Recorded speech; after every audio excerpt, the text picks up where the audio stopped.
Il y en a qui faisaient l'avion à réaction par les fenêtres, ils se sont tués. Je suis resté exactement 21 jours sans dormir.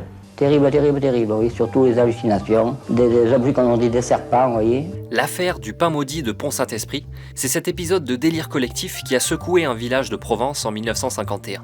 Une histoire mystérieuse et non résolue, plus politique qu'il n'y paraît, qui a alimenté des théories du complot impliquant la CIA. Et on était fada, c'est le cas de le dire. Août 1951. La commune de Pont-Saint-Esprit, dans le Gard, s'apprête à débuter les vendanges et à célébrer sa fête de village quand elle est gagnée par la folie.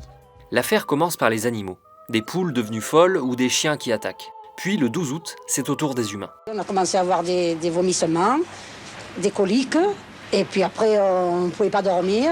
On partait en vélo, moi je parlais, il y en a qui faisaient l'avion à réaction par les fenêtres, ils se sont tués. Les médecins pensent d'abord à une intoxication alimentaire, mais le mal grignote le village et atteint un point culminant le 25 août.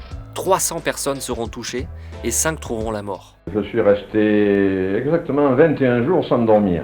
Absolument impossible de fermer l'œil. Mes nuits, je les ai passées à compter, à murmurer le mot de saxophile, qui ne arrive absolument à rien, sans arrêt, à compter les perles d'un rideau qui se trouvait dans la pièce. Ce qu'il y a, c'est que ça m'a laissé une certaine surexcitation, que maintenant pour rien, vous voyez, comme on dit, j'en vois tout valser, vous voyez.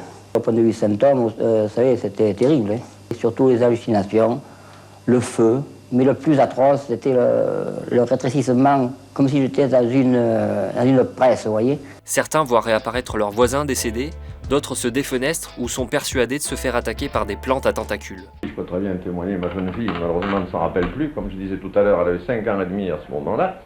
Eh bien, elle avait des crises terribles d'hallucination, se dressant sur son lit, voyant le sang qui tombait du plafond de partout, voyant des tigres qui bondissaient dessus, des lions, des ours, des cheveux qui lui sortaient de la bouche. Elle avait toujours l'impression qu'elle avait sa bouche pleine de cheveux. Les autorités suivent d'abord plusieurs hypothèses. Des conserves contaminées, l'eau potable, tout écarté au profit d'une autre, le pain. Il aurait été contaminé par l'ergot de seigle, un champignon vénéneux qui grandit sur les céréales, empoisonnant ainsi la farine. Il donne lieu à l'ergotisme, aussi appelé mal des ardents. La maladie, qui provoque des spasmes, des hallucinations, voire des gangrènes, a fait des millions de morts depuis l'Antiquité. Les deux coupables sont trouvés, le boulanger, Roquebriant, et son meunier. Le passage de ces corbillards devant une boulangerie close, c'est ce que la justice reprochera à un minotier qui avait trop aimé l'argent. L'affaire prend vite un tournant national, la presse s'en empare et réactive de vieux clivages. L'humanité avait une attitude à l'égard de Roquebriant, parce que Roquebriant était un gaulliste, un catholique, le maire socialiste et protestant, dans un pays qui avait été divisé par la religion depuis toujours, avait une autre presse qui était derrière lui. La presse nationale était influencée par la meunerie qui avait beaucoup de moyens. La police et la justice mènent l'enquête, mais peinent à donner une réponse définitive aux habitants. Steven Kaplan, historien spécialiste de l'alimentation, remet en cause la thèse de l'ergot de seigle pour 2 raisons. Comment explique-t-on que la toxicité de cet empoisonnement par l'ergot se trouve uniquement dans 2 sacs de farine et pas dans tous les autres? Secondo, quand vous mettez de l'ergot dans le pétrin, vous allez produire un pain qui est violacé en couleur, qui a des arômes de poisson pourri. S'il y avait vraiment de l'ergot dans ce pain-là, le boulanger, il aurait su ça tout de suite.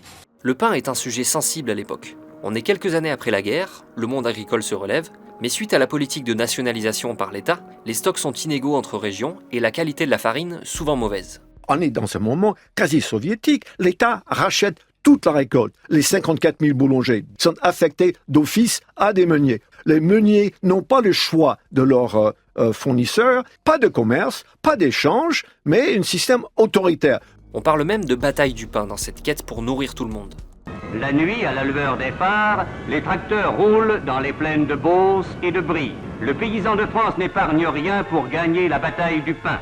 Il est donc hors de question pour les autorités de semer le discrédit sur le pain. 14 ans après l'affaire, la justice conclut à une farine avariée. Aucune victime ne sera indemnisée. En 2010, un journaliste américain relance l'affaire en affirmant que la CIA aurait aspergé le village de LSD pour en tester les effets sur la population.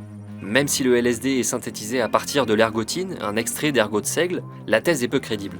Si des recherches ont bien été menées sur des armes expérimentales, notamment en pleine guerre froide, pourquoi lancer une expérience grandeur nature à Pont-Saint-Esprit?